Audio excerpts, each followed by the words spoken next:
Chapter 9 Announcement of the Future Destiny of Ananda, Rahula, and the 2,000 Monks.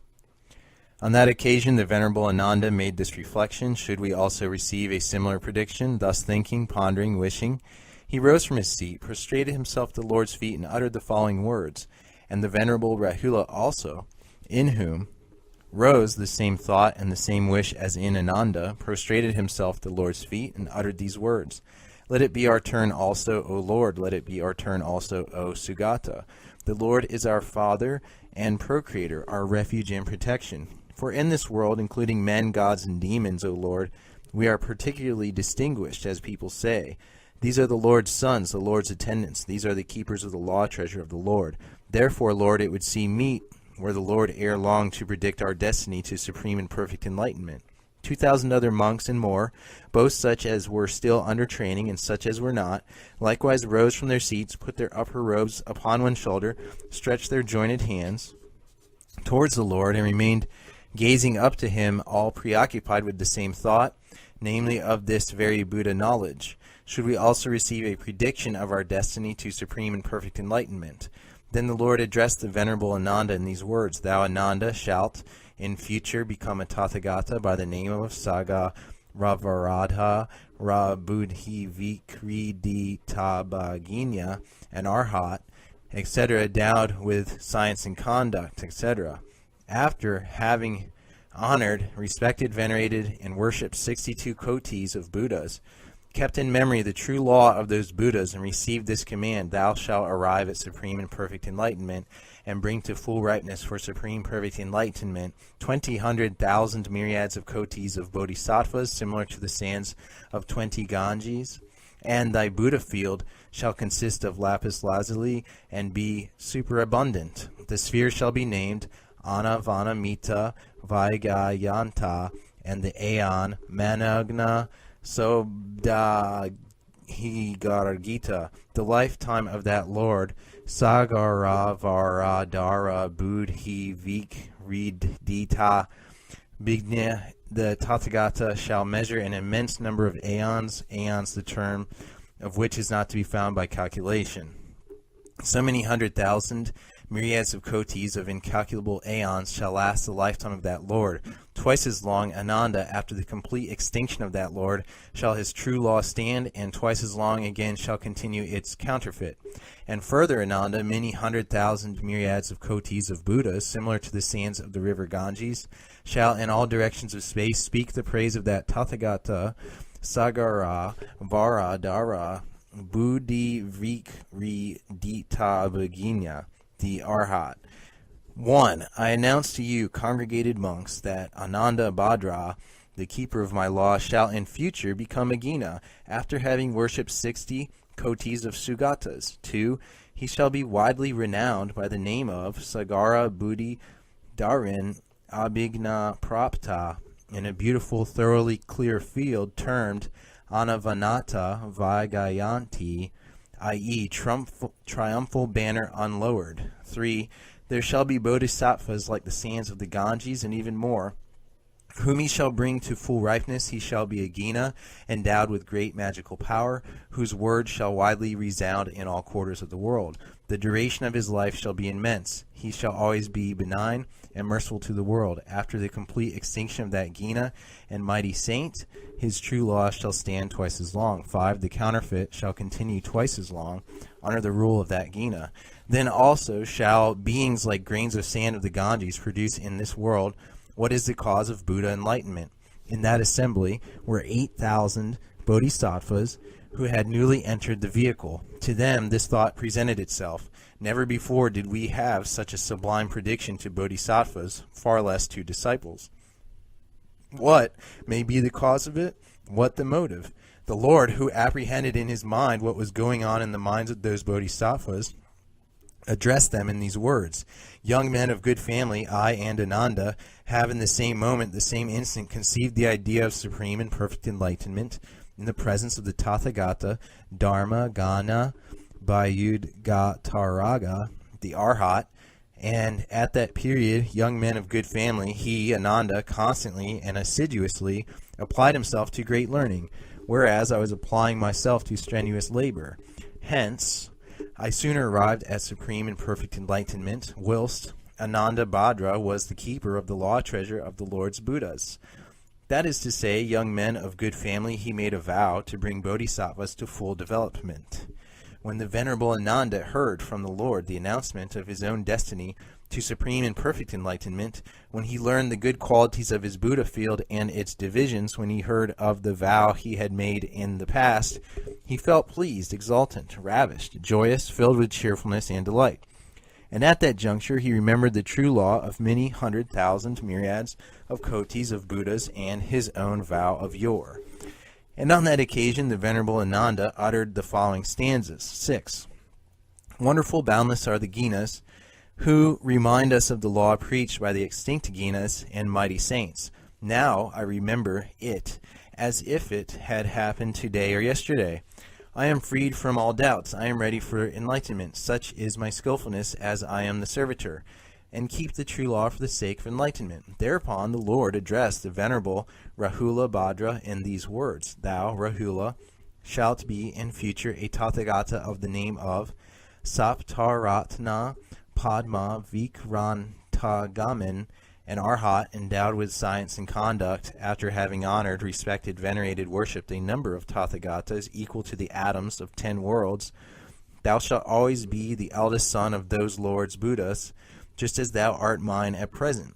And Rahula, the measure of the lifetime of that Lord, Saptaratna Padma Vikrantagamin, the Tathagata, and the abundance of all sorts of good qualities belonging to him shall be exactly the same as of the Lord Sagaravaradhara Buddhi Vikridita Bhigna, the Tathagata. Likewise, shall the divisions of the Buddha field and its qualities be the same as those possessed by that Lord. And Rahula, thou shalt be the eldest son of that Tathagata, Sagaravaradhara Buddhi Virikiti Bhagina, the Arhat. Afterwards thou shalt arrive at supreme and perfect enlightenment. Rahula here, my own eldest son, who was born to me when I was a prince royal, he, my son, after my reaching enlightenment, is a great seer and heir to the law. 9. The great number of kotis of Buddhas, which he shall see in future, is immense. To all these Ginas he shall be a son, striving after enlightenment. 10. Unknown is this course of duty to Rahula, but I know his former vow. He glorifies the friend of the world by saying, I am, forsooth, the Tathagata's son. Innumerable myriads of kotis of good qualities, the measure of which is never to be found, appertain to this Rahula, my son, for it has been said, he exists by reason of enlightenment. The Lord now again regarded those 2,000 disciples, both such as were still under training and such as were not, who were looking up to him with serene, mild, placid minds. And the Lord then addressed the Venerable Ananda. Seest thou, Ananda, these 2,000 disciples, both such as are still under training and such as are not? I do, Lord, I do, Sugata. The Lord proceeded. All these 2,000 monks, Ananda, shall simultaneously accomplish the course of bodhisattvas, and after honoring, respecting, venerating, worshipping Buddhas as numerous as the atoms of 50 worlds, and after acquiring the true law, they shall in their last bodily existence attain supreme and perfect enlightenment at the same time, in the same moment, the same instant, the same juncture, in all directions of space, in different worlds, each in his own Buddha field. They shall become Tathagatas, Arhats, by the name of Ratniketuragas. Their lifetime shall last a complete aeon. The division and good qualities of their Buddha field shall be equal. Equal also shall be the number of the congregation of their disciples and bodhisattvas. Equal also shall be their complete extinction, and their true law shall continue in equal time. And on that occasion the Lord uttered the following stanzas. 12. These 2,000 disciples, Ananda, who here are standing before me, to them, the sages, I now predict that in future they shall become Tathagatas, after having paid eminent worship to the Buddhas by means of infinite comparisons and examples. They shall, when standing in their last bodily existence, reach my extreme enlightenment. They shall all, under the same name, in every direction, at the same moment and instant, sitting at the foot of the most exalted tree, become Buddhas, after they shall have reached the knowledge. 15. All shall bear the same name of Ketis of the Ratna, by which they shall be widely famed in this world. Their excellent fields shall be equal, and equal the congregation of disciples and bodhisattvas. Strong in magic power, they shall all simultaneously, in every direction of space, reveal the law in this world, and all at once become extinct. Their true law shall last equally long, and the disciples, both such as were still under training and such as were not, on hearing from the Lord face to face the prediction concerning each of them, were pleased, exultant, ravished, joyous, filled with cheerfulness and delight, and addressed the Lord with the following stanzas. We are satisfied, O light of the world, to hear this prediction. We are pleased, O Tathagata, as if sprinkled with nectar. We have no doubt, no uncertainty, that we shall become supreme amongst men. Today we have obtained felicity because we have heard that prediction. Chapter 10, The Preacher. The Lord then addressed the 80,000 bodhisattvas, mahasattvas, by turning to Vaishya Gyaraga as their representative. Seest thou, Vaishya Gyaraga, in this assembly the many gods, Nagas, goblins, Gandharvas, demons, Garudas, Kinnaras, great serpents, men and beings not human, monks, nuns, male and female lay devotees, votaries of the vehicle of disciples, votaries of the vehicle of pratyeka Buddhas, and those of the vehicle of bodhisattvas who have heard this Dharma Paryaya from the mouth of the Tathagata. I do, Lord, I do, Sugata. The Lord proceeded. Well, Vaishya Gyaraga, all those bodhisattvas, mahasattvas, who in this assembly have heard, were it but a single stanza, a single verse or word, or who even by a single rising thought have joyfully accepted this sutra, to all of them, Vaishya Gyaraga, among the four classes of my audience, I predict their destiny to supreme and perfect enlightenment, and all whosoever, Vaishya Gyaraga, who after the complete extinction of the Tathagata shall hear this Dharma Paryaya, and after hearing, were it but a single stanza, joyfully accept it, even with a single rising thought, to those also, Vaishya Gyaraga, be they young men or young ladies of good family, I predict their destiny to supreme and perfect enlightenment. Those young men or ladies of good family, Vaishya Gyaraga, shall be worshippers of many 100,000 myriads of kotis of Buddhas. These young men or ladies of good family, Vaishya Gyaraga, shall have made a vow under 100,000s of myriads of kotis of Buddhas. They must be considered as being reborn amongst the people of Gambudvipa, out of compassion to all creatures. Those who shall take, read, make known, recite, copy, and after copying always keep in memory, and from time to time regard, were it but a single stanza of this Dharma Paryaya, who by that book shall feel veneration for the Tathagatas, treat them with the respect due to masters, honor, revere, worship them, who shall worship that book with flowers, incense, perfumed garlands, ointment, powder, clothes, umbrellas, flags, banners, music, and whatnot, and with acts of reverence such as bowing and joining hands, in short, Vaishya Gyaraga, any young men or young ladies of good family who shall keep or joyfully accept, were it but a single stanza of this Dharma Paryaya. To all of them, Vaishya Gyaraga, I predict their being destined to supreme and perfect enlightenment. Should some man or woman, Vaishya Gyaraga, happen to ask, how now have those creatures to be, who in future are to become Tathagatas, Arhats, and whatnot? Then that man or woman should be referred to the example of that young man or young lady of good family. Whoever is able to keep, recite, or teach, were it but a single stanza of 4 lines, and whoever shows respect for this Dharma Paryaya, that young man or young lady of good family shall in future become a Tathagata. Be persuaded of it.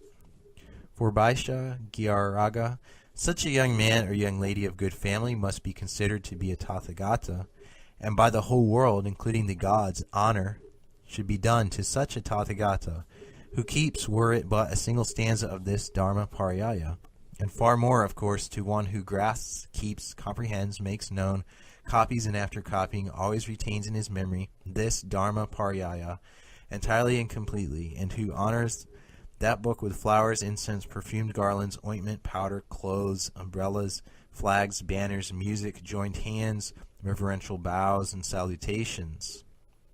Such a young man or young lady of good family, Vaishya Gyaraga, must be held to be accomplished in supreme and perfect enlightenment, must be held to be the like of a Tathagata who, out of compassion and for the benefit of the world, by virtue of a former vow, makes his appearance here in Jambudvipa in order to make this Dharma Pariyaya generally known. Whosoever, after leaving his own lofty conception of the law and the lofty Buddha field occupied by him, in order to make generally known this Dharma Pariyaya after my complete nirvana, may be deemed to have appeared in the predicament of a Tathagata, such a one, Vaishagiyaraga, be it a young man or a young lady of good family, must be held to perform the function of the Tathagata, to be a deputy of the Tathagata. As such, Vaishagiyaraga should be acknowledged the young man or the young lady of good family who communicates this Dharma Pariyaya after the complete nirvana of the Tathagata, were it but in secret or by stealth, or to one single creature that he communicated or told it. Again, Vaishagiyaraga, if some creature vicious, wicked, and cruel-minded should in the current age speak something injurious in the face of the Tathagata, and if some should utter a single harsh word, founded or unfounded, to those irreproachable preachers of the law and keepers of this sutranta, whether lay devotees or clergymen, I declare that the latter sin is the graver. For Vaishagiyaraga, such a young man or young lady of good family must be held to be adorned with the apparel of the Tathagata. He carries the Tathagata on his shoulder, Vaishagiyaraga, who after having copied this Dharma Pariyaya and made a volume of it, carries it on his shoulder. Such a one, wherever he goes, must be saluted by all beings with joined hands, must be honored, respected, worshipped, venerated, revered by gods and men with flowers, incense, perfumed garlands, ointment, powder, clothes, umbrellas, flags, banners, musical instruments, with food soft and hard, with nourishment and drink, with vehicles, with heaps of choice and gorgeous jewels. That preacher of the law must be honored by heaps of gorgeous jewels, being presented to that preacher of the law. For it may be that, by his expounding this Dharma Pariyaya, were it only once, innumerable, incalculable beings who hear it shall soon become accomplished in supreme and perfect enlightenment. And on that occasion the Lord uttered the following stanzas. He who wishes to be established in Buddhahood and aspires to the knowledge of the self-born must honor those who keep this doctrine. And he who is desirous of omniscience and thinks, how shall I soonest reach it, must try to know this sutra by heart, or at least honor one who knows it. He has been sent by the Lord of the world to convert or catechize men. He who out of compassion for mankind recites this sutra, after giving up a good position, that great man has come hither.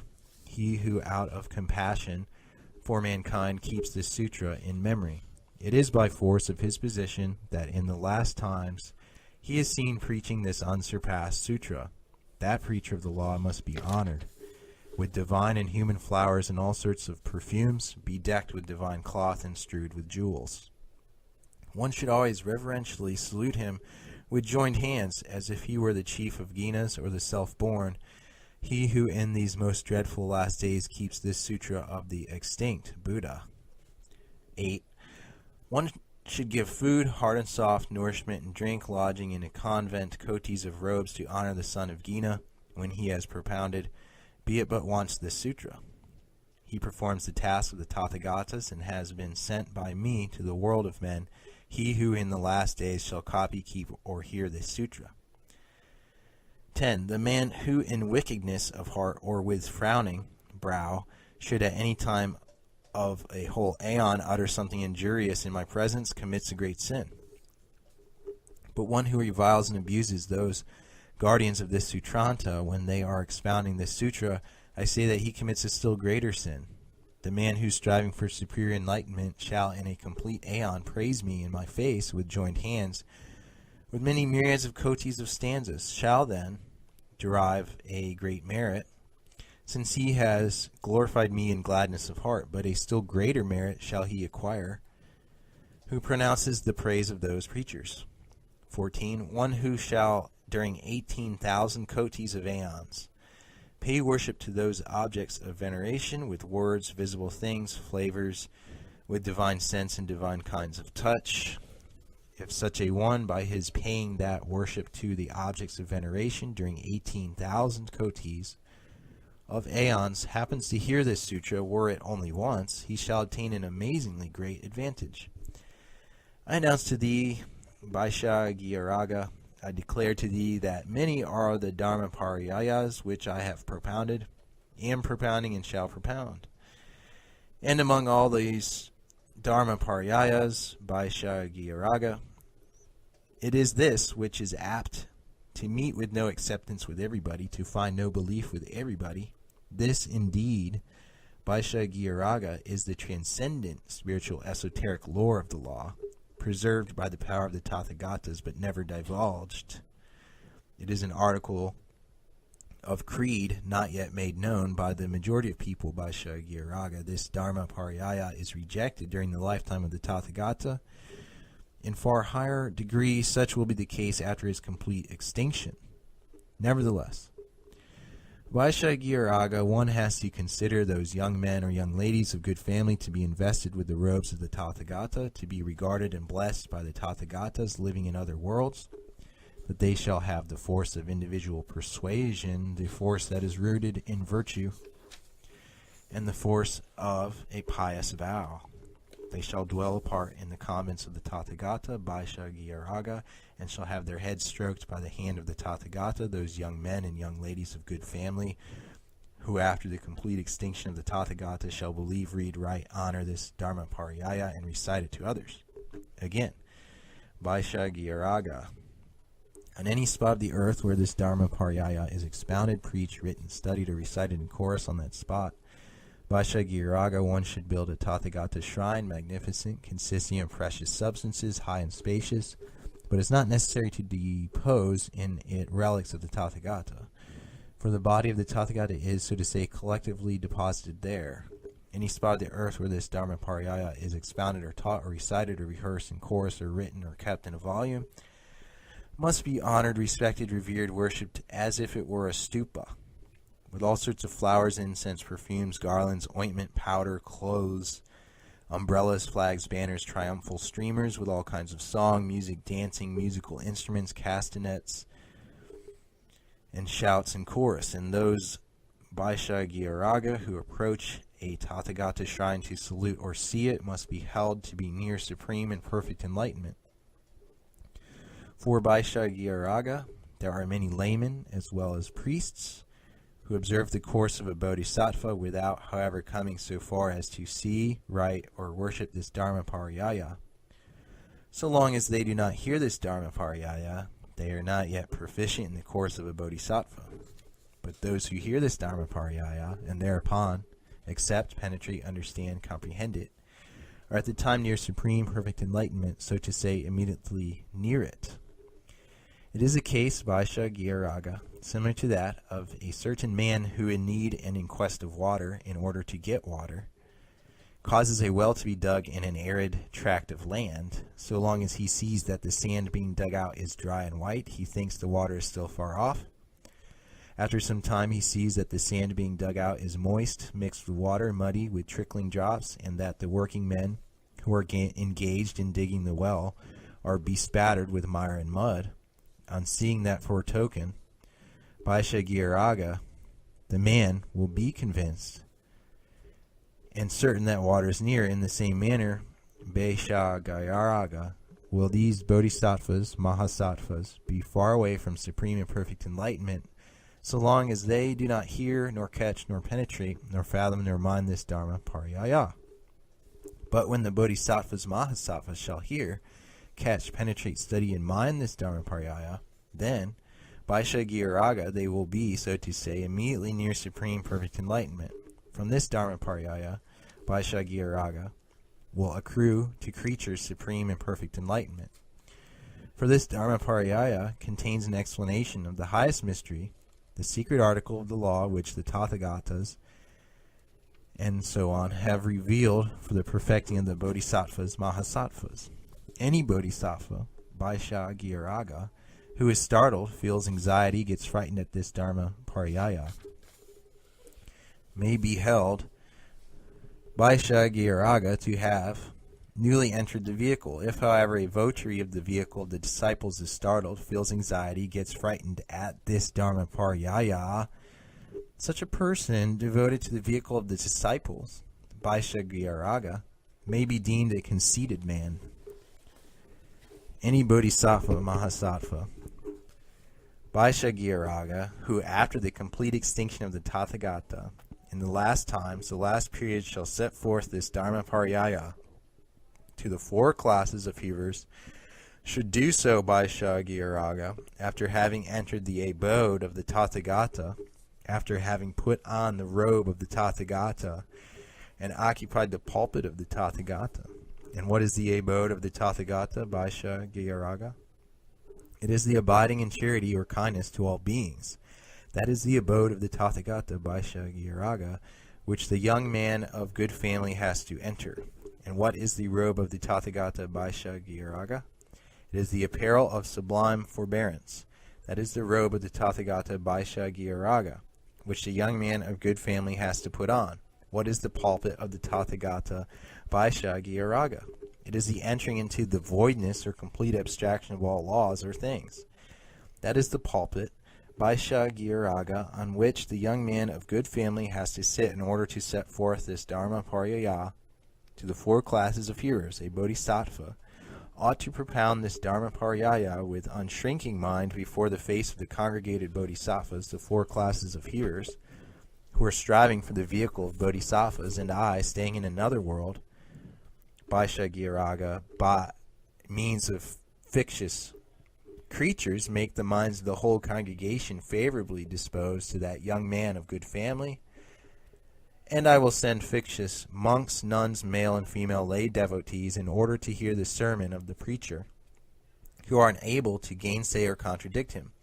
If afterwards he shall have retired to the forest, I will send thither many gods, nagas, goblins, gandharvas, demons, garudas, kinnaras, and great serpents to hear him preach, while I, staying in another world, by Shagyaraga, will show my face to that young man of good family, and the words and syllables of this Dharma Paryaya, which he happens to have forgotten, will I again suggest to him when he repeats his lesson. And on that occasion the Lord uttered the following stanzas. 16. Let one listen to this exalted sutra, avoiding all distractedness, for rare is the occasion given for hearing it, and rare also the belief in it. 17. It is a case similar to that of a certain man who, in want of water, goes to dig a well in an arid tract of land, and sees how again and again only dry sand is being dug up. On seeing which he thinks the water is far off. A token of its being far off is the dry white sand which appears in digging, but when he afterwards sees again and again the sand moist and smooth, he gets the conviction that water cannot be very far off. So too are those men far from Buddha knowledge who have not heard the sutra and have failed to repeatedly meditate on it. But those who have heard and oft meditated on this profound king amongst sutras, the authoritative book for disciples, are wise and near Buddha knowledge, even as from the moisture of sand may be inferred that water is near. After entering the abode of the Gina, putting on his robe and sitting down on my seat, the preacher should, undaunted, expound this sutra. 24. The strength of charity or kindness is my abode. The apparel of forbearance is my robe, and voidness or complete abstraction is my seat. Let the preacher take his stand on this and preach. Where clods, sticks, pikes, or abusive words and threats fall to the lot of the preacher, let him be patient, thinking of me. My body has existed entire in thousands of kotis of regions during a number of kotis of aeons. Beyond comprehension, I teach the law to creatures. To that courageous man who shall proclaim this sutra after my complete extinction, I will also send many creations. Monks, nuns, lay devotees, male and female, will honor him, as well as the classes of the audience, and should there be some to attack him with clods, sticks, injurious words, threats, taunts, then the creations shall defend him. And when he shall stay alone, engaged in study in a lonely place in the forest or the hills, then will I show him my luminous body and enable him to remember the lesson he forgot. While he is living lonely in the wilderness, I will send him gods and goblins in great number to keep him company.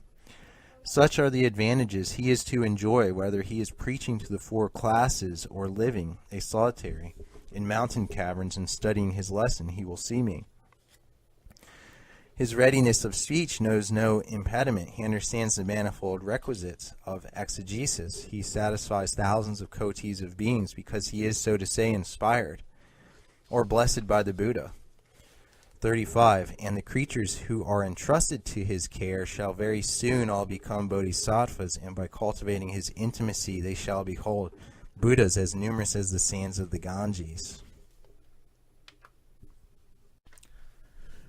Chapter 11. Apparition of a Stupa.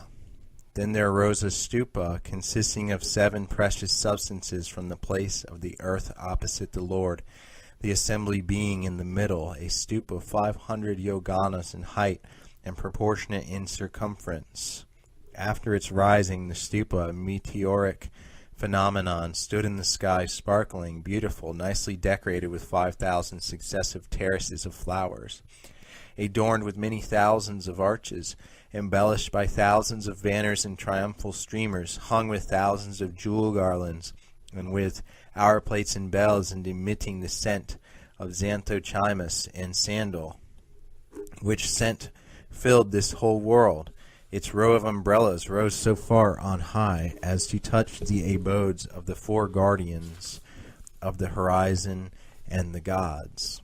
It consisted of 7 precious substances: gold, silver, lapis lazuli, musaragalva, emerald, red coral, and karkatana stone. This stupa of precious substances, once formed, the gods of paradise strewed and covered it with mandarava and great mandara flowers. And from that stupa of precious substances there issued this voice: Excellent, excellent Lord Shakyamuni, thou hast well expounded this Dharma Pariyaya of the Lotus of the True Law. So it is, Lord, so it is, Sugata. At the sight of that great stupa of precious substances, that meteoric phenomenon in the sky, the 4 classes of hearers were filled with gladness, delight, satisfaction, and joy. Instantly they rose from their seats, stretched out their joined hands, and remained standing in that position. Then the Bodhisattva, Mahasattva, Mahapratibhana, perceiving the world, including gods, men, and demons, filled with curiosity, said to the Lord, O Lord, what is the cause? What is the reason of so magnificent a stupa of precious substances appearing in the world?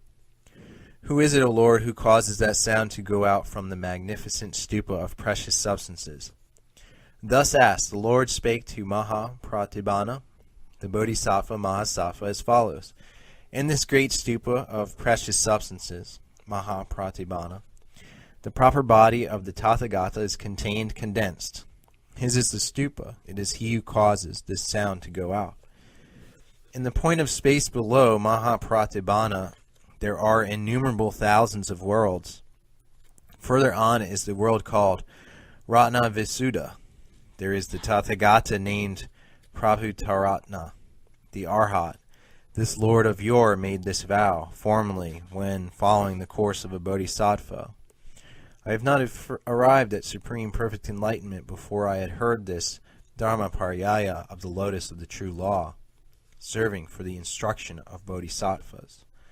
But from the moment that I had heard this Dharma Pariyaya of the Lotus of the True Law, I have become fully ripe for supreme perfect enlightenment. Now, Mahapratibhana, that Lord, Prabhutarata, the Tathagata, at the juncture of the time when his complete extinction was to take place, announced in presence of the world, including the gods, After my complete extinction, monks, 1 stupa must be made of precious substances of this frame or form of the proper body of the Tathagata. The other stupas, again, should be made in dedication or in reference to me. Thereupon, Mahapratibhana, the Lord, Prabhutaratna, the Tathagata, etc., pronounce this blessing. Let my stupa here, this stupa of my proper bodily frame or form, arise wherever in any Buddha field in the 10 directions of space in all worlds the Dharma Pariyaya of the Lotus of the True Law is propounded. And let it stand in the sky above the assembled congregation when this Dharma Pariyaya of the lotus of the true law is being preached by some Lord Buddha or another, and let this stupa of the frame or form of my proper body give a shout of applause to those Buddhas while preaching this Dharma Pariyaya of the lotus of the true law. It is that stupa, Maha Pratibhana, of the relics of the Lord Prabhu Taratna, the Tathagata, which, while I was preaching this Dharma Pariyaya of the lotus of the true law in this Saha world, arose above this assembled congregation, and standing as a meteor in the sky gave its applause. Then said Mahapratibhana, the Bodhisattva Mahatsva, to the Lord, Show us, O Lord, through thy power the frame of the aforementioned Tathagata. Whereon the Lord spake to the Bodhisattva Mahasattva Mahapratibhana as follows: This Lord, Prabhutaratna Mahapratibhana, has made a grave and pious vow. That vow consisted in this: when the Lords, the Buddhas, being in other Buddha fields, shall preach this Dharma Pariyaya of the lotus of the true law, then let this stupa of the frame of my proper body be near the Tathagata, to hear from him this Dharma Pariyaya of the lotus of the true law. And when those Lords, those Buddhas, wish to uncover the frame of my proper body and show it to the four classes of hearers, then the Tathagata frames made by the Tathagatas in all quarters and different Buddha fields from their own proper body, and preaching the law to creatures under different names in several Buddha fields, let all those Tathagata frames made from the proper body, united together along with this stupa containing the frame of my own body, be opened and shown to the four classes of hearers. Therefore, Mahapratibhana, have I made many Tathagata frames, which in all quarters and several Buddha fields in thousands of worlds preach the law to creatures. All those ought to be brought hither. Thereupon the Bodhisattva Mahasattva Mahapratibhana said to the Lord, Then, O Lord, shall we reverentially salute all those bodily emanations of the Tathagata and created by the Tathagata.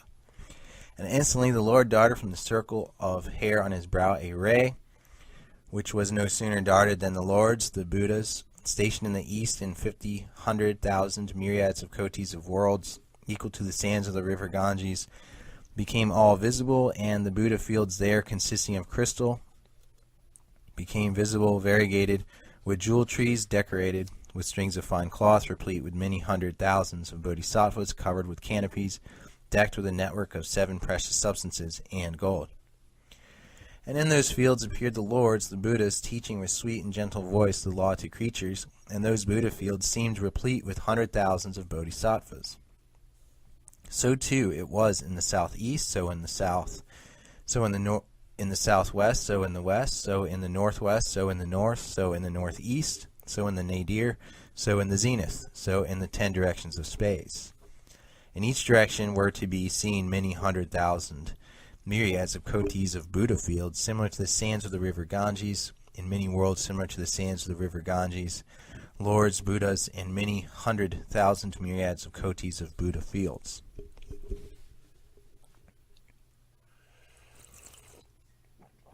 Those Tathagatas in the 10 directions of space then address each his own troop of bodhisattvas. We shall have to go, young men of good family, to the Saha world, near the Lord Sakyamuni, the Tathagata, to humbly salute the stupa of the relics of Prabhu Taratna, the Tathagata. Thereupon those Lords, those Buddhas, resorted with their own satellites, each with 1 or 2, to this Saha world. At that period, this all-embracing world was adorned with jewel trees. It consisted of lapis lazuli, was covered with a network of 7 precious substances, and gold, smoking with the odorous incense of magnificent jewels, everywhere strewn with mandarava and great mandarava flowers, decorated with a network of little bells, showing a checkerboard divided by gold threads into 8 compartments, devoid of villages, towns, boroughs, provinces, kingdoms, and royal capitals, without Kala Mountain, without the mountains Mukilinda, and Great Mukilinda, without a Mount Sumeru, without a Cakravala, i.e. horizon, and Great Cakravala, i.e. extended horizon, without other principal mountains, without great oceans, without rivers and great rivers, without bodies of gods, men, and demons, without hells, without brute creation, without a kingdom of Yama. For it must be understood that at that period all beings in any of the 6 states of existence in this world had been removed to other worlds, with the exception of those who were assembled at that congregation. Then it was that those lords, those Buddhas, attended by one or two satellites, arrived at this Saha world and went one after the other to occupy their place close to the foot of a jewel tree. Each of the jewel trees was 500 yoganas in height, had boughs, leaves, foliage, and circumference in proportion, and was provided with blossoms and fruits. At the foot of each jewel tree stood prepared a throne 5 yoganas in height and adorned with magnificent jewels. Each Tathagata went to occupy his throne and sat on it cross-legged. And so all the Tathagatas of the whole sphere sat cross-legged at the foot of the jewel trees.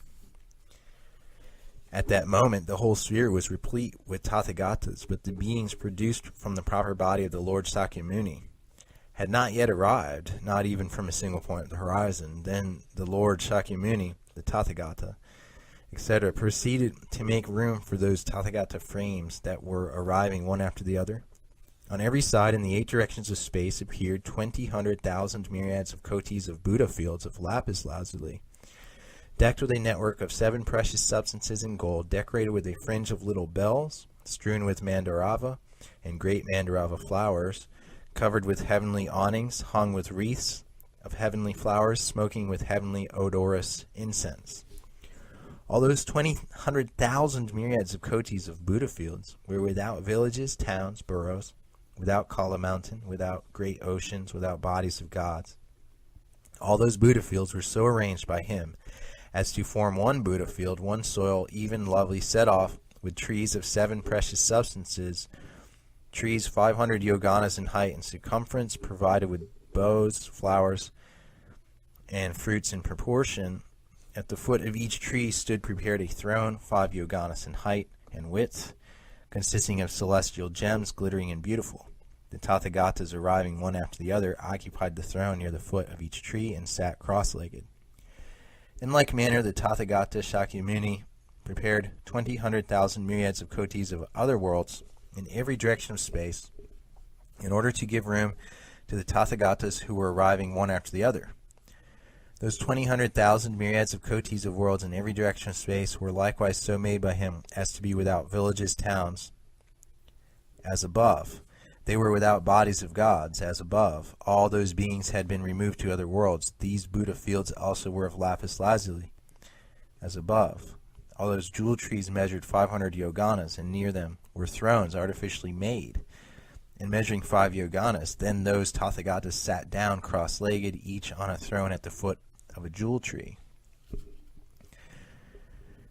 At that moment, the Tathagatas produced by the Lord Sakyamuni, who in the East were preaching the law to creatures in 100,000s of myriads of kotis of Buddha fields, similar to the sands of the river Ganges, all arrived from the 10 points of space and sat down in the 8 quarters. Thereupon, 30 kotis of worlds in each direction were occupied by those Tathagatas from all the 8 quarters. Then, seated on their thrones, those Tathagatas deputed their satellites into the presence of the Lord Sakyamuni, and after giving them bags with jewel flowers, enjoined them thus: Go, young men of good family, to the great Hirakuta mountain where the Lord Sakyamuni, the Tathagata, is. Salute him reverentially and ask in our name after the state of health, well-being, lustiness, and comfort both of himself and the crowd of bodhisattvas and disciples.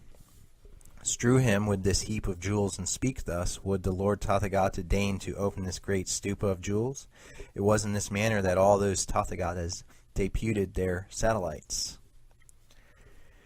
And when the Lord Sakyamuni, the Tathagata, perceived that his creations, none wanting, had arrived, perceived that they were severally seated on their thrones, and perceived that the satellites of those Tathagatas were present, he, in consideration of the wish expressed by those Tathagatas, etc., rose from his seat and stood in the sky as a meteor. And all the 4 classes of the assembly rose from their seats, stretched out their joined hands, and stood gazing up to the face of the Lord. The Lord then, with the right forefinger, unlocked the middle of the great stupa of jewels, which showed like a meteor, and so severed the 2 parts.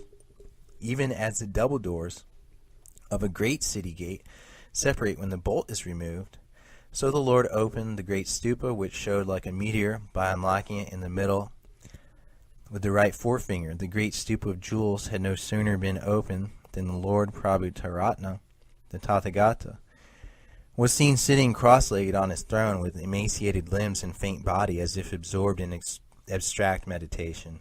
And he pronounced these words, Excellent, excellent Lord Shakyamuni, thou hast well expounded this Dharma Pariyaya of the Lotus of the True Law. I repeat, thou hast well expounded this Dharma Pariyaya of the Lotus of the True Law, Lord Shakyamuni, to the 4 classes of the assembly. I myself, Lord, have come hither to hear the Dharma Pariyaya of the Lotus of the True Law. Now the 4 classes of the assembly, on perceiving the Lord Prabhutaratna, the Tathagata, who had been extinct for many 100,000 myriads of kotis of aeons, speaking in this way, were filled with wonder and amazement. Instantly they covered the Lord Prabhutaratna, the Tathagata, and the Lord Shakyamuni, the Tathagata, with heaps of divine and human flowers. And then the Lord Prabhutaratna, the Tathagata, etc., ceded to the Lord Shakyamuni, the Tathagata, etc., the half of the seat on that very throne within that same great stupa of jewels, and said, Let the Lord Shakyamuni, the Tathagata, sit down here. Whereon the Lord Shakyamuni, the Tathagata, sat down upon that half seat together with the other Tathagatas, so that both Tathagatas were seen as meteors in the sky sitting on the throne in the middle of the great stupa of jewels. And in the minds of those 4 classes of the assembly rose this thought, We are far off from the 2 Tathagatas, therefore let us also through the power of the Tathagata rise up to the sky. As the Lord apprehended in his mind what was going on in the minds of those 4 classes of the assembly, he instantly, by magic power, established the 4 classes as meteors in the sky. Thereupon, the Lord Shakyamuni, the Tathagata, addressed the 4 classes. Who amongst you monks will endeavor to expound this Dharma Pariyaya of the Lotus of the True Law in this Saha world? The fatal term, the time of death, is now at hand. Tathagata longs for complete extinction, monks. After entrusting to you this Dharma Pariyaya of the Lotus of the True Law, and on that occasion the Lord uttered the following stanzas. Stanza 1. Here you see, monks, the great seer, the extinct chief within the stupa of jewels, who now has come to hear the law.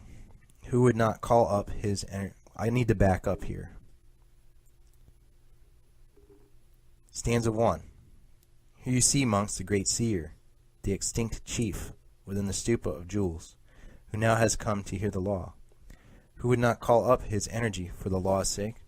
2. Albeit completely extinct for many kotis of aeons, he yet now comes to hear the law. For the law's sake he moves hither and thither. Very rare and very precious is a law like this. 3. This leader practiced a vow when he was in a former existence. Even after his complete extinction he wanders through this whole world and all 10 points of space. 4. And all these you here see are my proper bodies by thousands of kotis, like the sands of the Ganges. They have appeared that the law may be fulfilled, and in order to see this extinct master. 5. After laying out for each his peculiar field, as well as having created all disciples, men and gods, in order to preserve the true law, as long as the reign of the law shall last. 6. I have by magic power cleared many worlds, destined as seats for those Buddhas, and transported all creatures. It has always been my anxious care how this line of the law might be manifested.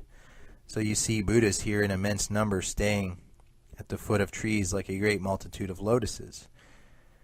8. Many kotis of bases of trees are brightened by the leaders, sitting on the thrones which are perpetually occupied by them and brightened as darkness is by fire. A delicious fragrance spreads from the leaders of the world over all quarters, a fragrance by which, when the wind is blowing, all these creatures are intoxicated. Let him who after my extinction shall keep this Dharma Pariyaya quickly pronounce his declaration in the presence of the lords of the world. The seer Prabhutaratna, who through completely back up here as well.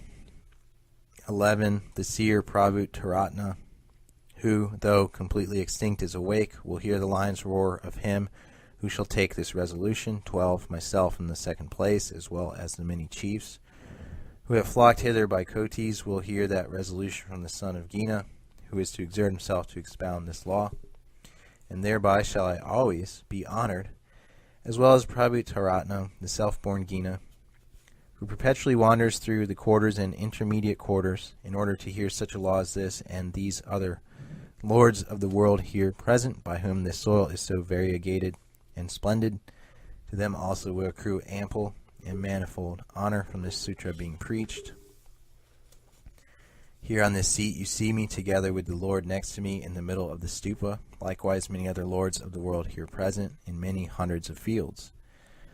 Ye young men of good family, mind, for mercy's sake, towards all beings, that it is a very difficult task to which the chief urges you.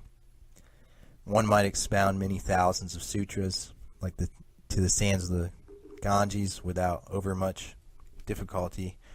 One who, after grasping the sumaru in the fist, were to hurl it a distance of kotis of fields, would do nothing very difficult.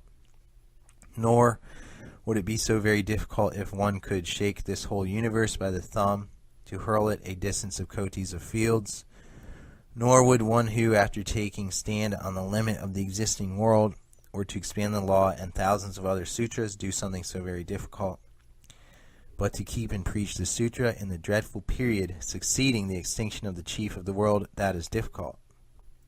To throw down the totality of ether element and after compressing it in one fist and to leave it behind after having thrown it away is not difficult, but to copy a sutra like this in the period after my extinction, that is difficult. Nay, it is impossible if one does not avail oneself of a lamp or other artificial light. 24. To collect the whole earth element at a nail's end, cast it away, and then walk off to the Brahma world is not difficult, nor would it require a strength surpassing everybody's strength to do this work of difficulty. Something more difficult than that will he do who in the last days after my extinction shall pronounce the sutra, were it but a single moment. It will not be difficult for him to walk in the midst of the conflagration at the time of the end of the world, even if he carries with him a load of hay. More difficult it will be to keep this sutra after my extinction and teach it to a single creature. One may keep the 84,000 divisions of the law and expound them with the instructions and such as they have been set forth to kotis of living beings. 30.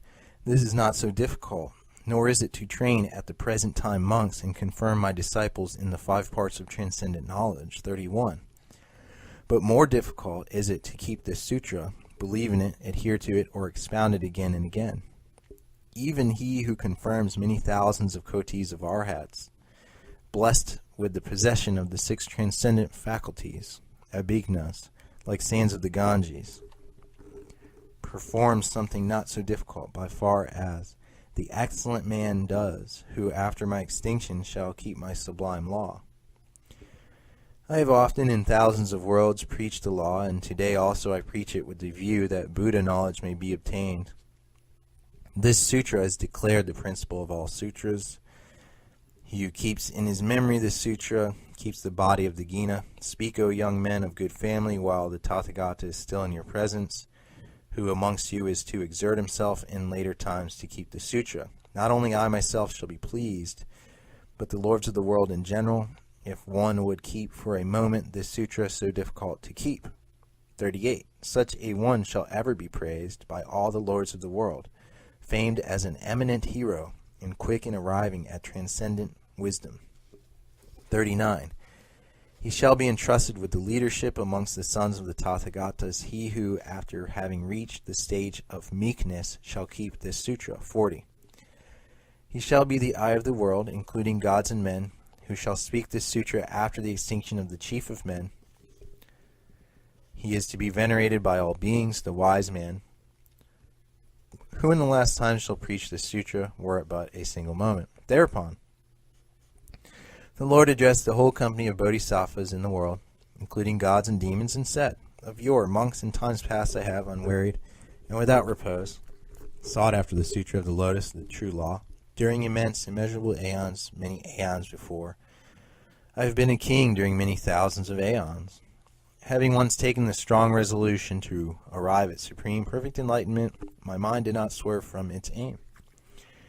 I exerted myself to fulfill the 6 perfections, paramitas, bestowing immense alms, gold, money, gems, pearls, lapis lazuli, conch shells, stones, coral, gold and silver, emerald, musaragalva, red pearls, villages, towns, boroughs, provinces, kingdoms, rural capitals, wives, sons, daughters, slaves, male and female, elephants, horses, cars, up to the sacrifice of life and body, of limbs and members, hands, feet, head, and never did the thought of self-complacency rise in me.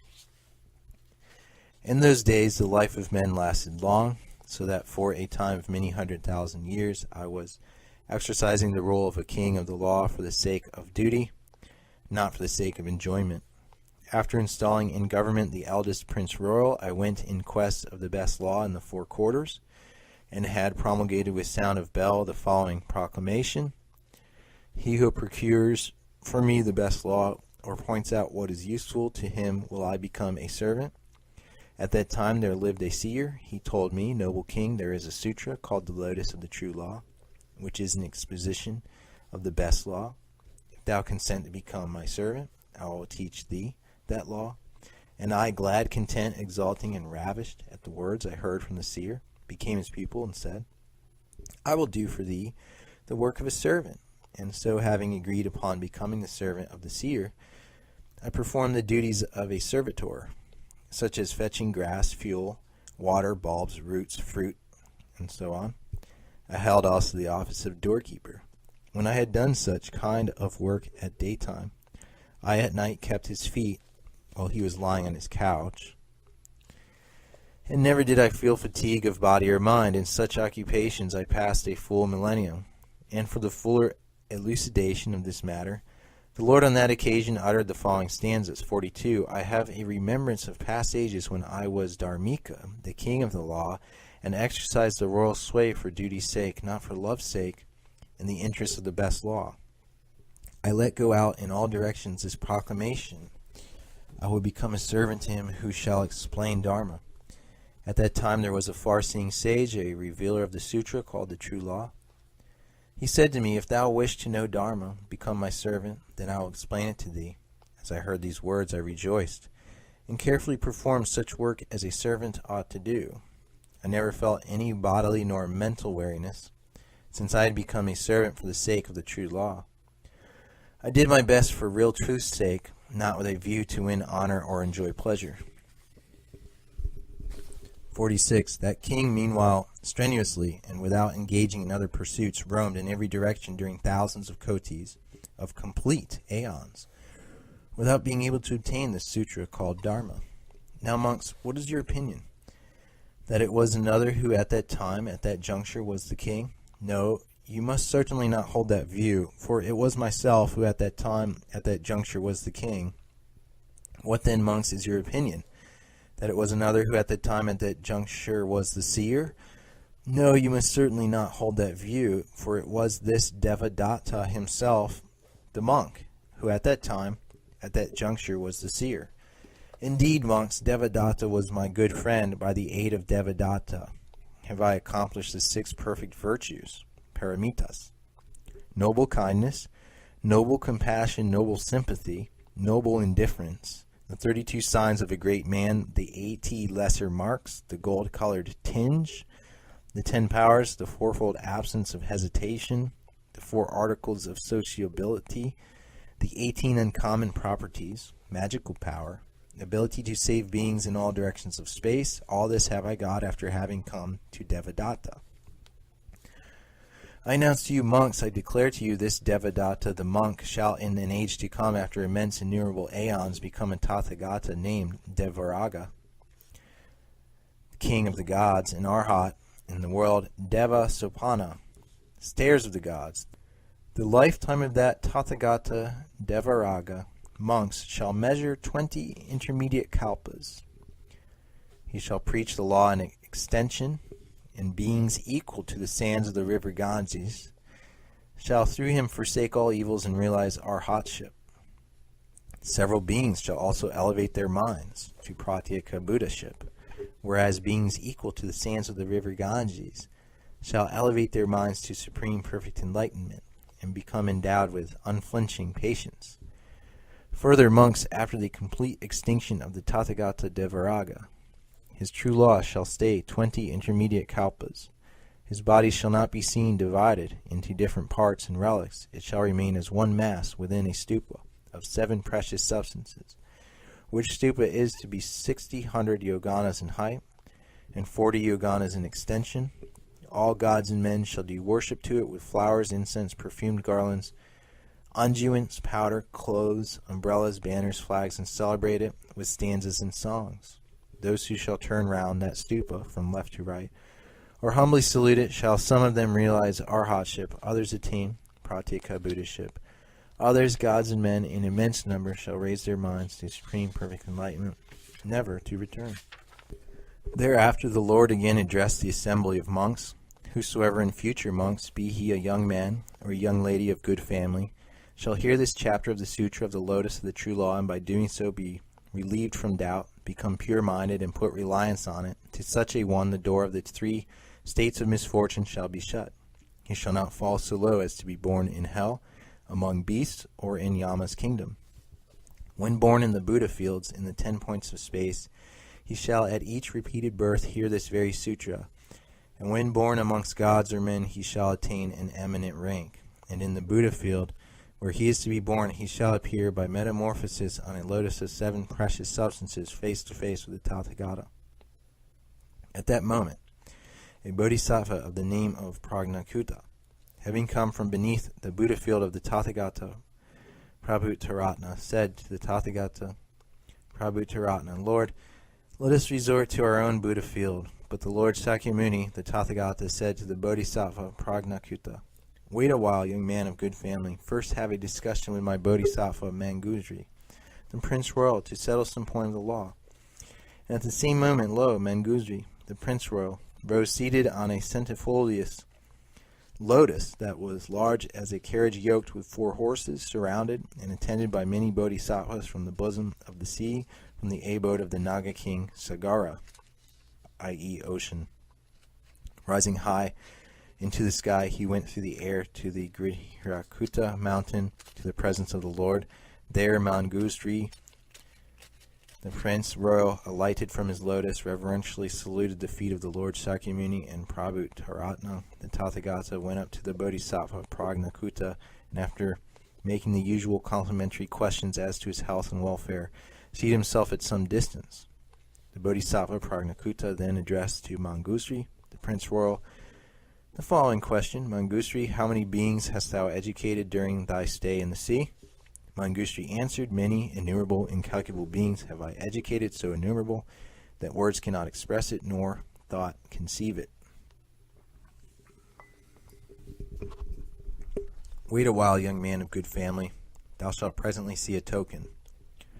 No sooner had Manjusri, the Prince Royal, spoken these words than instantaneously many thousands of lotuses rose from the bosom of the sea up to the sky, and on those lotuses were seated many thousands of bodhisattvas, who flocked through the air to the Grihirakuta mountain, where they stayed, appearing as meteors.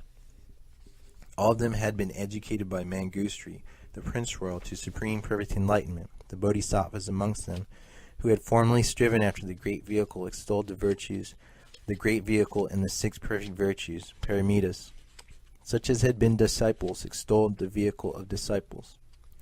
But all acknowledged the voidness or vanity of all laws or things, as well as the virtues of the great vehicle. Manjusri, the Prince Royal, said to the bodhisattva Prajnakuta, young man of good family, while I was staying in the bosom of the great ocean, I have by all means educated creatures, and here thou seest the result. Whereupon the bodhisattva Prajnakuta questioned Manjusri, the Prince Royal, in chanting the following stanzas. 47. O thou blessed one, who from thy wisdom art called the sage, by whose power is it that thou today or now hast educated those innumerable beings? Tell it me upon my question, O thou God amongst men. 48. What law hast thou preached, or what sutra, in showing the path of enlightenment, so that those who are there with you have conceived the idea of enlightenment, that once having gained a safe ford, they have been decisively established in omniscience? Manjusri answered, in the bosom of the sea I have expounded the lotus of the true law and no other sutra. Prajnakuta said, that sutra is profound, subtle, difficult to seize, no other sutra equals it. Is there any creature able to understand this jewel of a sutra, or to arrive at supreme perfect enlightenment? Manjusri replied, there is, young man of good family, the daughter of Sagara, the Naga king, 8 years old, very intelligent, of keen faculties, endowed with prudence and acts of body, speech and mind, who has caught and kept all the teachings in substance and form. of the Tathagatas, who has acquired in one moment 1,000 meditations and proofs of the essence of all laws. She does not swerve from the idea of enlightenment, has great aspirations, applies to other beings the same measure as to herself. She is apt to display all virtues and is never deficient in them. With a bland smile on the face and in the bloom of an extremely handsome appearance, she speaks words of kindliness and compassion. She is fit to arrive at supreme perfect enlightenment. The Bodhisattva Prajnakuta said, I have seen how the Lord Sakyamuni, the Tathagata, when he was striving after enlightenment in the state of a bodhisattva, performed innumerable good works, and during many aeons never slackened in his arduous task. In the whole universe, there is not a single spot so small as a mustard seed where he has not surrendered his body for the sake of creatures. Afterwards, he arrived at enlightenment. Who then would believe that she should have been able to arrive at supreme perfect knowledge in one moment? At that very moment appeared the daughter of Sagara, the Naga king, standing before their face. After reverentially saluting the feet of the Lord, she stationed herself at some distance and uttered on that occasion the following stanzas.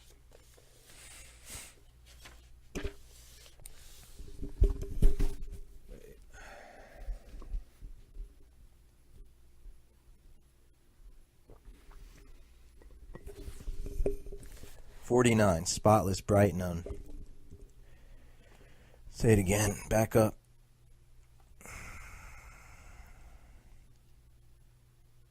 "49. Spotless, bright, and of unfathomable light is that ethereal body adorned with the 32 characteristic signs pervading space in all directions. 50. He is possessed of the secondary marks and praised by every being and accessible to all like an open marketplace. 51. I have obtained enlightenment according to my wish. The Tathagata can bear witness to it. I will extensively reveal the law that releases from sufferance."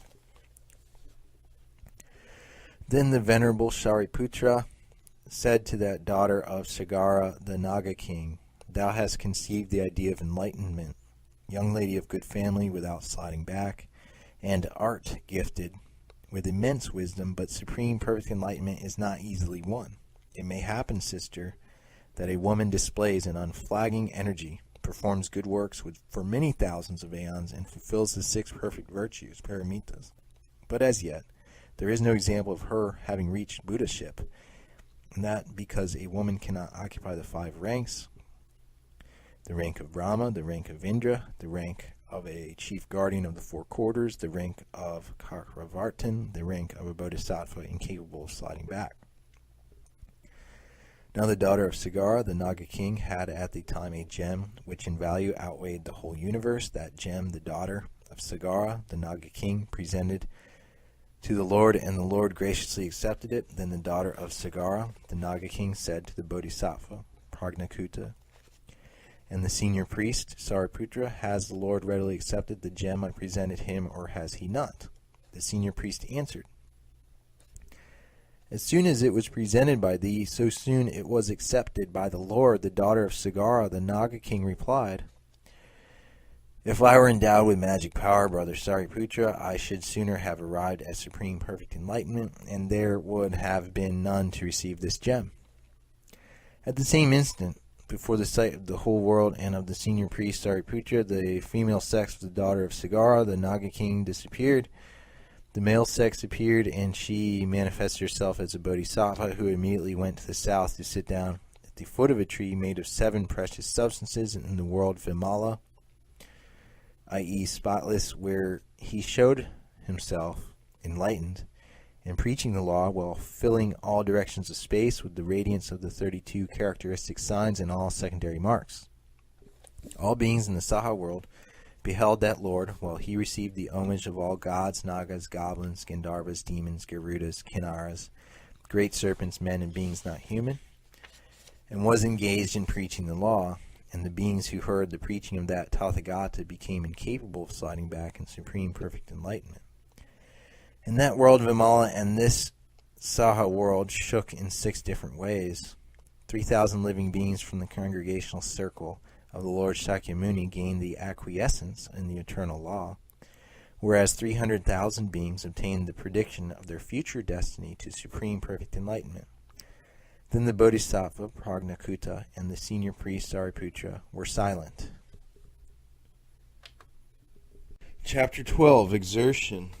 Thereafter the Bodhisattva Vaishagiyaraga and the Bodhisattva Mahapratibhana with a retinue of 1,000 Bodhisattvas spoke before the face of the Lord the following words. Let the Lord be at ease in this respect. We will, after the extinction of the Tathagata, expound this paryaya to all creatures, though we are aware, O Lord, that at that period there shall be malign beings, having few roots of goodness, conceited, fond of gain and honor, rooted in unholiness, difficult to tame, deprived of goodwill, and full of unwillingness. Nevertheless, O Lord, we will at that period read, keep, preach, write, honor, respect, venerate, worship this sutra with sacrifice of body and life. O Lord, we will divulge this sutra. Let the Lord be at ease. Thereupon 500 monks of the assembly, both such as were under training and such as were not, said to the Lord, We also, O Lord, will exert ourselves to divulge this Dharma paryaya, though in other worlds.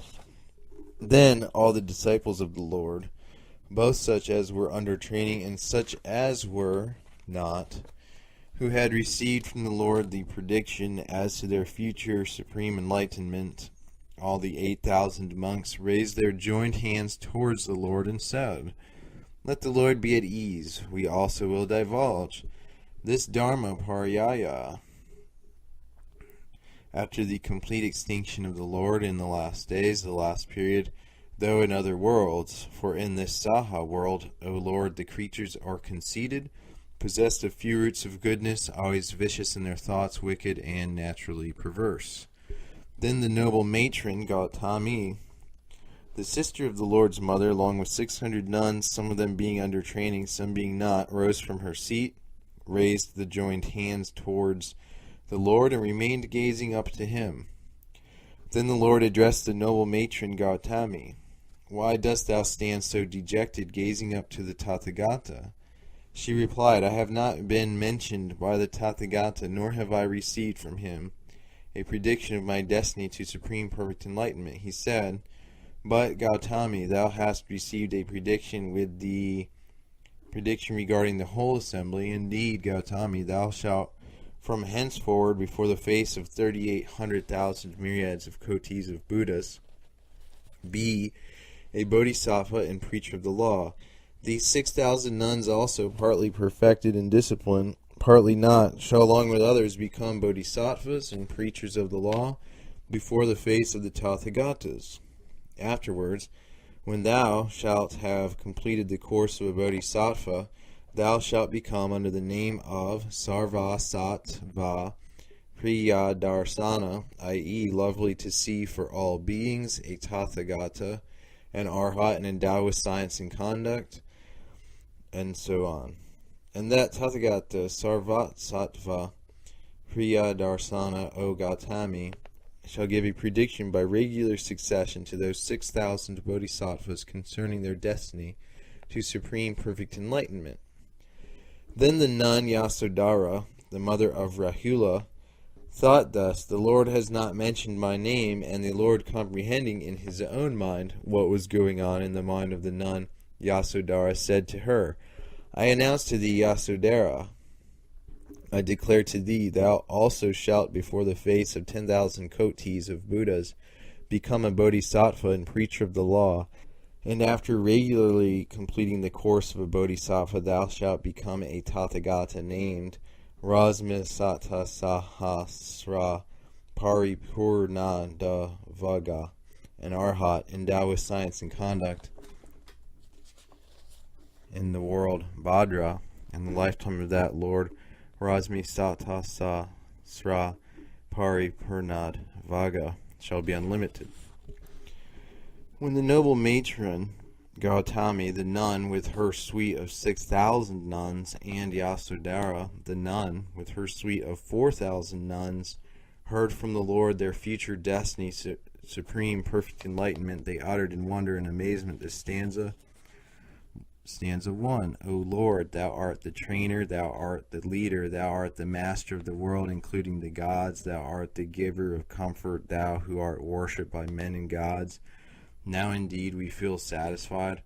After uttering this stanza, the nuns said to the Lord, We also, O Lord, will exert ourselves to divulge this Dharma Paryaya in the last days, though in other worlds. Thereafter the Lord looked towards the 100,000 bodhisattvas who were gifted with magical spells and capable of moving forward the wheel that never rolls back. No sooner were those bodhisattvas regarded by the Lord than they rose from their seats, raised their joined hands towards the Lord, and reflected thus: The Lord invites us to make known the Dharma Paryaya. Agitated by that thought, they asked one another, What shall we do, young men of good family, in order that this Dharma Paryaya may in future be made known, as the Lord invites us to do? Thereupon those young men of good family, in consequence of their reverence for the Lord and their own pious vow and their previous course, raised a lion's roar before the Lord. We, O Lord, will in future, after the complete extinction of the Lord, go in all directions in order that creatures shall write, keep, meditate, divulge this Dharma Paryaya by no other's power but the Lord's. And the Lord, staying in another world, shall protect, defend, and guard us. Then the bodhisattvas unanimously in a chorus addressed the Lord with the following stanzas. Stanza 2. Be at ease, O Lord. After thy complete extinction in the horrible last period of the world, we will proclaim this sublime sutra. We will suffer, patiently endure, O Lord, the injuries, threats, blows, and threats with sticks at the hands of foolish men at that dreadful last epoch. Men will be malign, crooked, wicked, dull, conceited, fancying to have come to the limit when they have not. We do not care but to live in the wilderness and wear a patched cloth. We lead a frugal life, so will they speak to the ignorant. And persons greedily attached to enjoyments will preach the law to laymen and be honored as if they possessed the 6 transcendent qualities. Cruel-minded and wicked men, only occupied with household cares, will enter our retreat in the forest and become our calumniators. Stanza 8. The Tirthikas themselves, bent on profit and honor, will say of us that we are so, and shame on such monks. They will preach their own fictions. 9. Prompted by greed of profit and honor, they will compose sutras of their own invention, and then in the midst of the assembly accuse us of plagiarism. 10. To kings, princes, kings' peers, as well as to Brahmins and commoners, and to monks of other confessions, they will speak evil of us and propagate the Tirtha doctrine. We will endure all that out of reverence for the great seers. And those fools who will not listen to us shall, sooner or later, become enlightened, and therefore we forbear to the last. In that dreadful, most terrible period of frightful general revolution will many fiendish monks stand up as our revilers. Out of respect for the chief of the world, we will bear it, however difficult it be. Girded with the girdle of forbearance will I proclaim this sutra. I do not care for my body or life, O Lord, but as keepers of thine entrusted deposit, we care for enlightenment. The Lord himself knows that in the last period there are to be wicked monks who do not understand mysterious speech. One will have to bear frowning looks, repeated disavowal or concealment, expulsion from the monasteries, many and manifold abuses. Yet mindful of the command of the Lord of the world, we will in the last period undauntedly proclaim the sutra in the midst of the congregation. We will visit towns and villages everywhere and transmit to those who care for it thine entrusted deposit, O Lord. O Chief of the world, we will deliver thy message. Be at ease then, tranquil and quiet, great seer. Light of the world, thou knowest the disposition of all who have flocked hither from every direction, and thou knowest that we speak a word of truth.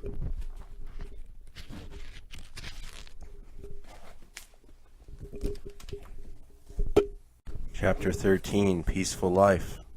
Manguzri, the Prince Royal, said to the Lord, It is difficult, Lord, most difficult, what these bodhisattvas, mahasattvas will attempt out of reverence for the Lord. How are these bodhisattvas, mahasattvas to promulgate this Dharma paryaya at the end of time, at the last period? Whereupon the Lord answered Manjusri, the Prince Royal, a bodhisattva, mahasattva, Manjusri, he who is to promulgate this Dharma paryaya at the end of time, at the last period, must be firm in 4 things. In which things? The bodhisattva, mahasattva, Manjusri must be firm in his conduct and proper sphere if he wishes to teach this Dharma paryaya. And how Manjusri is a bodhisattva, mahasattva? Firm in his conduct and proper sphere. When the bodhisattva, mahasattva, Manjusri is patient, meek, has reached the stage of meekness, when he is not rash nor envious, when moreover Manjusri he clings to no law whatever, and sees the real character of the laws or things. When he is refraining from investigating and discussing these laws, Manjusri, that is called the conduct of a bodhisattva, mahasattva. And what is the proper sphere of a bodhisattva, mahasattva, Manjusri? When the bodhisattva, mahasattva, Manjusri does not serve, not court, not wait upon kings, does not serve, not court, not wait upon princes, when he does not approach them, when he does not serve, not court, not wait upon persons of another sect, karakas, parivragakas, agivakas, nirgranthas, nor persons passionately fond of fine literature, when he does not serve, not court, not wait upon adepts at worldly spells and votaries of a worldly philosophy, nor keep any intercourse with them, when he does not go to see kandalas, jugglers, vendors of pork, poulterers, deer hunters, butchers, actors and dancers, wrestlers, nor resort to places whither others flock for amusement and sport, when he keeps no intercourse with them, unless from time to time to preach the law to them when they come to him, and that freely, when he does not serve, not court, not wait upon monks, nuns, lay devotees, male and female, who are adherents of the vehicle of disciples, nor keep intercourse with them, when he does not come in contact with them at the place of promenade or in the monastery, unless from time to time to preach the law to them when they come to him, and even that freely. This, Manjusri, is the proper sphere of a bodhisattva, mahasattva. Again, Manjusri, the bodhisattva, mahasattva, does not take hold of some favorable opportunity or another to preach the law to females every now and anon, nor is he desirous of repeatedly seeing females. Nor does he think it proper to visit families and then too often address a girl, virgin, or young wife, nor does he greet them too fondly in return. He does not preach the law to a hermaphrodite, keeps no intercourse with such a person, nor greets too friendly in return. He does not enter a house alone in order to receive alms, unless having the Tathagata in his thoughts. And when he happens to preach the law to females, he does not do so by passionate attachment to the law, far less by passionate attachment to a woman. When he is preaching, he does not display his row of teeth, let alone a quick emotion on his physiognomy. He addresses no novice, male or female, no nun, no monk, no young boy, no young girl, nor enters upon a conversation with them. He shows no great readiness in answering their address, nor cares to give too frequent answers. This Manjusri is called the first proper sphere of a bodhisattva, mahasattva. Further, Manjusri, a bodhisattva, mahasattva, looks upon all laws and things as void. He sees them duly established, remaining unaltered, as they are in reality, not liable to be disturbed, not to be moved backward, unchangeable, existing in the highest sense of the word, or in an absolute sense, having the nature of space, escaping explanation and expression, by means of common speech, not born, composed, and simple, aggregated and isolated, not expressible in words, independently established, manifesting themselves owing to a perversion of perception. In this way, then, Manjusri, the bodhisattva, mahasattva, constantly views all laws, and if he abides in this course, he remains in his own sphere. This Manjusri is the second proper sphere of a bodhisattva, mahasattva. And in order to expound this matter in greater detail, the Lord uttered the following stanzas. Stanza 1.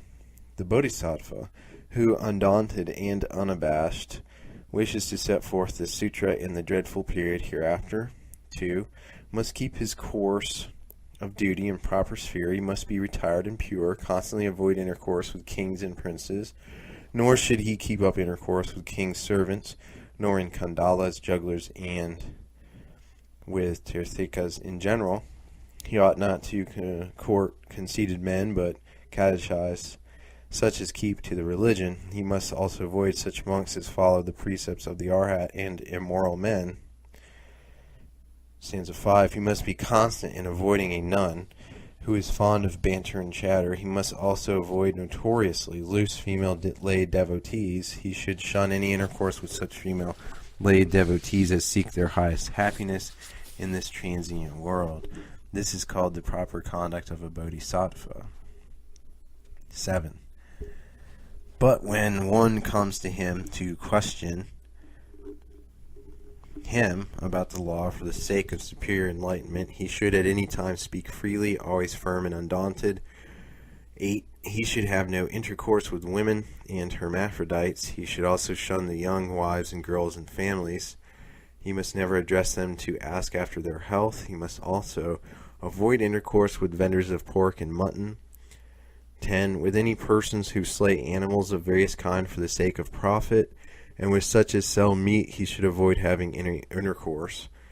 He must shun the society of whoremongers, players, musicians, wrestlers, and other people of that sort. He should not frequent whores, nor other sensual persons. He must avoid any exchange of civility with them. And when the sage has to preach for a woman, he should not enter into an apartment with her alone, nor stay to banter. When he is often to enter a village in quest of food, he must have another monk with him, or constantly think of the Buddha. Herewith have I shown the first sphere of proper conduct. Wise are they who, keeping the sutra in memory, live according to it. And when one observes no law at all, low, superior, or mean, composed or uncomposed, real or not real. 17.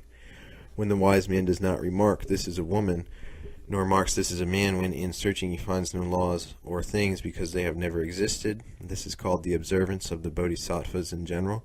Now listen to me. When I set forth what should be their proper sphere, all laws, i.e. the laws of things, have been declared to be non-existing, non-appearing, not produced, void, immovable, everlasting. This is called the proper sphere of the wise. They have been divided into existing and non-existing, real and unreal, by those who had wrong notions. Other laws also of permanency, of being produced, of birth from something already produced, and are wrongly assumed. 21. Let the bodhisattva be concentrated in mind, attentive, ever firm as the peak of Mount Sumeru, and in such a state of mind look upon all laws and things as having the nature of space, permanently equal to space, without essence, immovable, without substantiality. These indeed are the laws, all and forever. This is called the proper sphere of the wise. The monk observing this rule of conduct, given by me, may, after my extinction, promulgate this sutra in the world, and shall feel no depression. Let the sage first, for some time, coerce his thoughts, exercise meditation with complete absorption, and correctly perform all that is required for attaining spiritual insight, and then after rising from his pious meditation, preach with unquailing mind. The kings of this earth and the princes who listen to the law protect him. Others also, both laymen or burghers and Brahmins, will be found together in his congregation. Further, Mangusri, the Bodhisattva Mahasattva, who, after the complete extinction of the Tathagata at the end of time, the last period, the last 500 years, when the true law is in a state of decay, is going to propound this Dharma Parayaya, must be in a peaceful state of mind and then preach the law, whether he knows it by heart or has it in a book. In his sermon he will not be too prone to carping at others, not blame other preaching friars, not speak scandal, nor propagate scandal. He does not mention by name other monks, adherents of the vehicle of disciples, to propagate scandal. He cherishes even no hostile feelings against them, because he is in a peaceful state.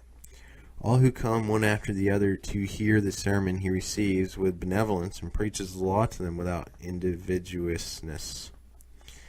He refrains from entering in upon a dispute, but if he is asked a question, he does not answer in the way of those who follow the vehicle of disciples. On the contrary, he answers as if he had attained to Buddha knowledge.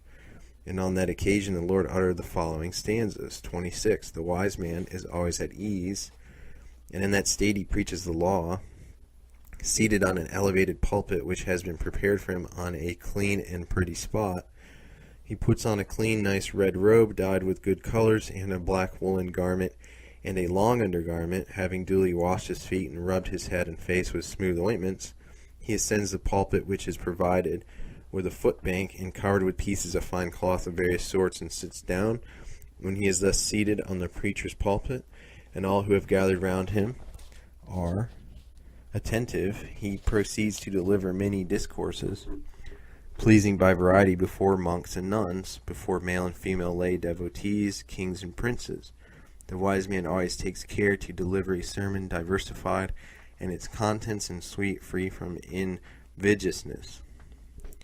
If occasionally he is asked some question, even after he has commenced, he will explain the matter anew in regular order, and he will explain it in such a way that his hearers gain enlightenment. The wise man is indefatigable. Not even the thought of fatigue will rise in him. He knows no listlessness, and so displays the assembly the strength of charity. Day and night the wise man preaches this sublime law with myriads of coatis of illustrations. He edifies and satisfies his audience without ever requiring anything: solid food, soft food, nourishment and drink, cloth, couches, robes, medicaments for the sick. All this does not occupy his thoughts, nor does he want anything from the congregation. On the contrary, the wise man is always thinking, how can I and these beings become Buddhas? I will preach this true law upon which the happiness of all beings depends for the benefit of the world. The monk who after my extinction shall preach in this way, without envy, shall not meet with trouble, impediment, grief, or despondency. Nobody shall frighten him, beat, or blame him. Never shall he be driven away, because he is firm in the strength of forbearance. The wise man who is peaceful, so disposed, as I have just said, possesses hundreds of kotis of advantages, so many that one would not be able to enumerate them in hundreds of aeons. Again, Manjushri, the Bodhisattva Mahasattva, who lives after the extinction of the Tathagata at the end of time, when the true law is in decay, the Bodhisattva Mahasattva who keeps the sutra, is not envious, not false, not deceitful. He does not speak despairingly of other adherents of the vehicle of bodhisattvas, nor defame nor humble them. He does not bring forward the shortcomings of other monks, nuns, male and female lay devotees, neither of the adherents of the vehicle of disciples, nor of those of the vehicle of Pratyeka-Buddhas.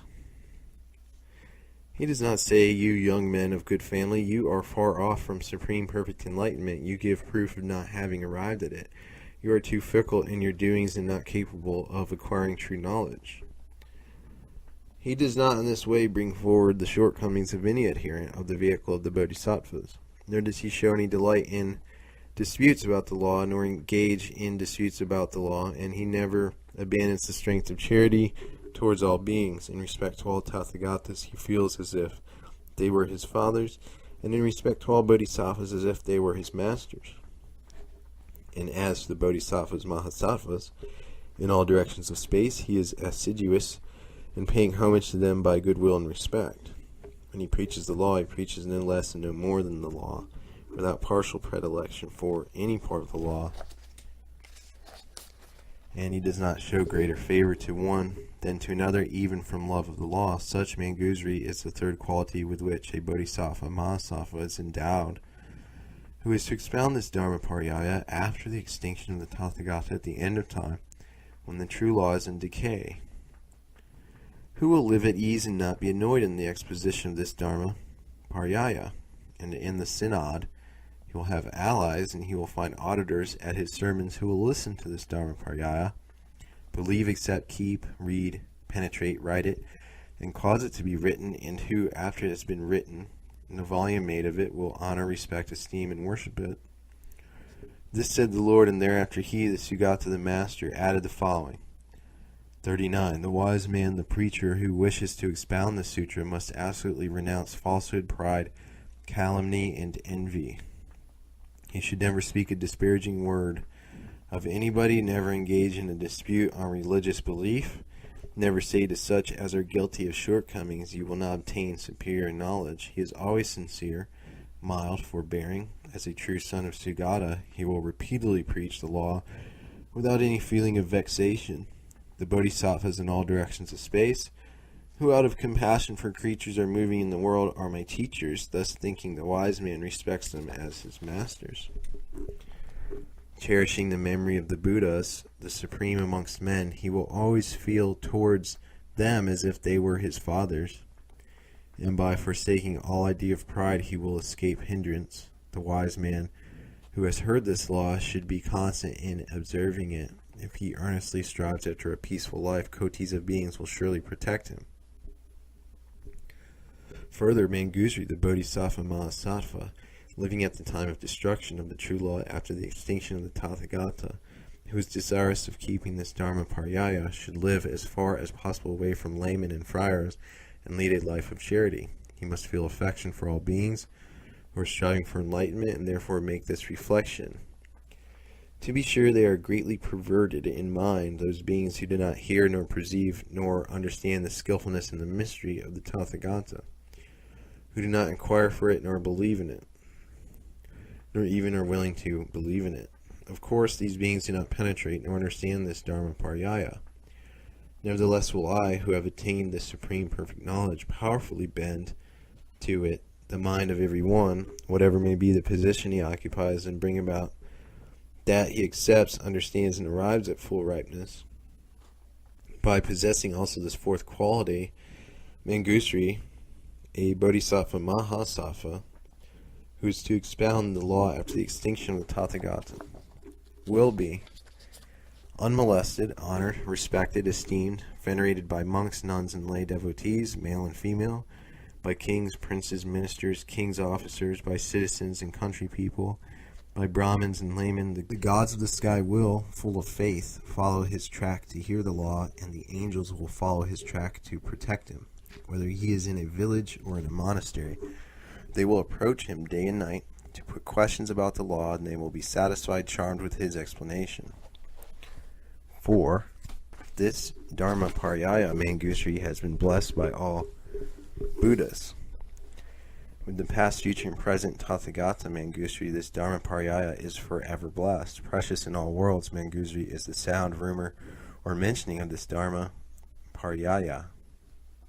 It is a case, Manjusri, similar to that of a king, a ruler of armies, who by force has conquered his own kingdom, whereupon other kings, his adversaries, wage war against him. That ruler of armies has soldiers of various description to fight with various enemies.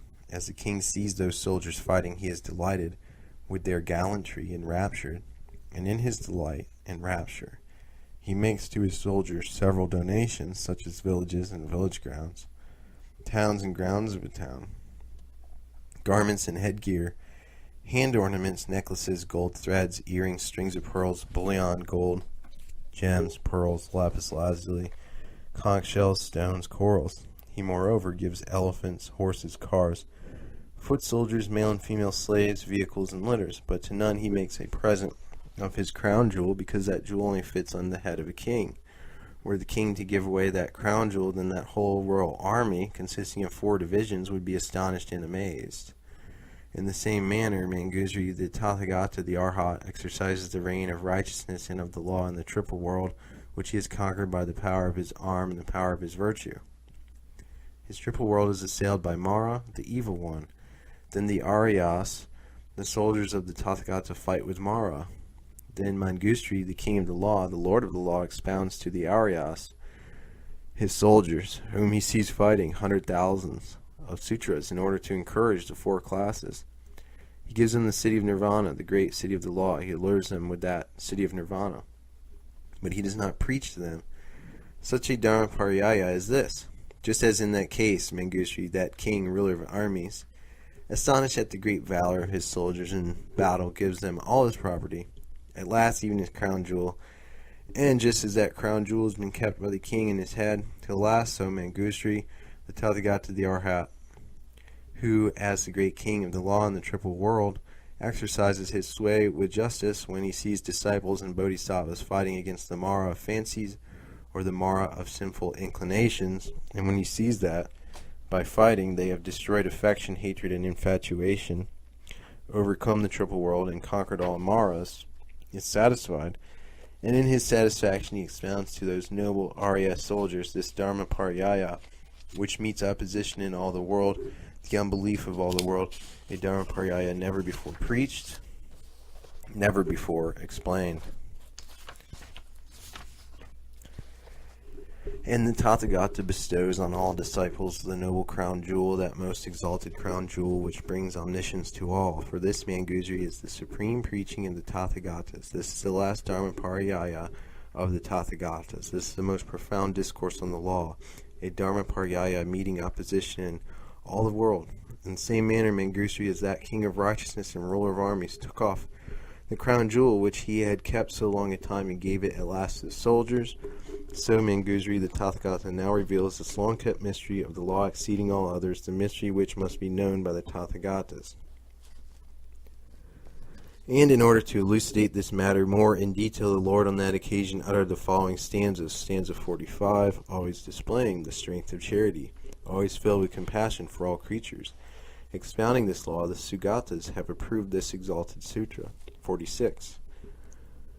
The layman as well as the mendicant friars and the bodhisattvas who shall live at the end of time must all show the strength of charity, lest those who hear the law reject it.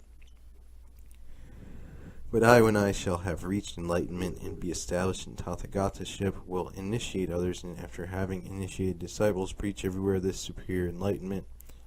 It is a case like that of a king, ruler of armies, who gives to his soldiers various things, gold, elephants, horses, cars, foot soldiers. He also gives towns and villages in token of his contentment.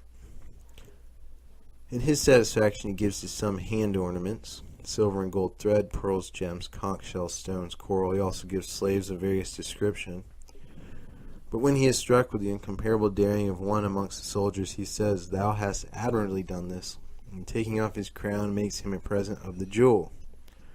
Likewise do I, the Buddha, the king of the law, I who have the force of patience and a large treasure of wisdom, with justice govern the whole world, benign, compassionate, and pitiful.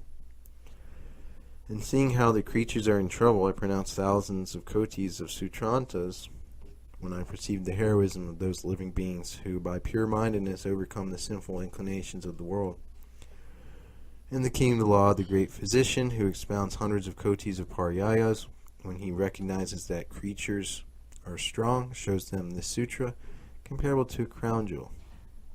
54. This is the last sutra proclaimed in the world, the most eminent of all my sutras, which I have always kept and never divulged. Now I am going to make it known. Listen all. 55. There are 4 qualities to be acquired by those who at the period after my extinction desire supreme enlightenment and perform my charge. The qualities are such as follows. 56. The wise man knows no vexation, trouble, sickness. The color of his skin is not blackish, nor does he dwell in a miserable town. The great sage has always a pleasant look, deserves to be honored as if he were the Tathagata himself, and little angels shall constantly be his attendants. His body can never be hurt by weapons, poison, sticks, or claws, and the mouth of the man who utters a word of abuse against him shall be closed. 59. He is a friend to all creatures in the world. He goes all over the earth as a light, dissipating the gloom of many kotis of creatures. He who keeps this sutra after my extinction. 60. In his sleep, he sees visions in the shape of Buddha. He sees monks and nuns appearing on thrones and proclaiming the many-sided law. He sees in his dream gods and goblins, numerous as the sands of the Ganges, as well as demons and nagas of many kinds, who lift their joined hands, and to whom he expounds the eminent law. He sees in his dream the Tathagata preaching the law to many kotis of beings, with lovely voice, the Lord with golden color.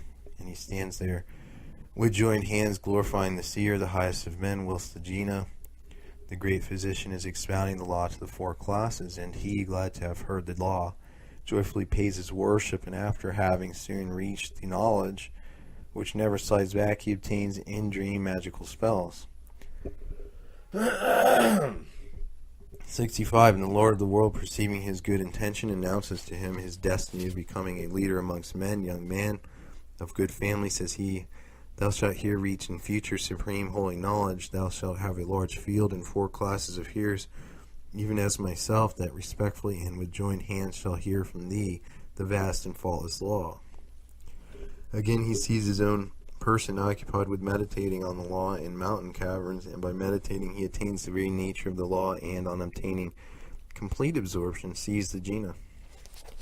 And after seeing in his dream the gold-colored one, him who displays 100 hallowed signs, he hears the law, wherefore he preaches it in the assembly. Such is his dream. 69. And in his dream he also forsakes his whole realm, harem, and numerous kinsfolk, renouncing all pleasures. He leaves home to become an ascetic, and betakes himself to the place of the terrace of enlightenment. There, seated upon a throne at the foot of a tree to seek enlightenment, he will, after the lapse of 7 days, arrive at the knowledge of the Tathagatas. On having reached enlightenment, he will rise up from that place to move forward the faultless wheel and preach the law during an inconceivable number of thousands of kotis of aeons. After having revealed perfect enlightenment and led many kotis of beings to perfect rest, he himself will be extinguished like a lamp when the oil is exhausted. So is that vision. Endless Mangugosha are the advantages which constantly are his, who at the end of time shall expound the sutra of superior enlightenment that I have perfectly explained.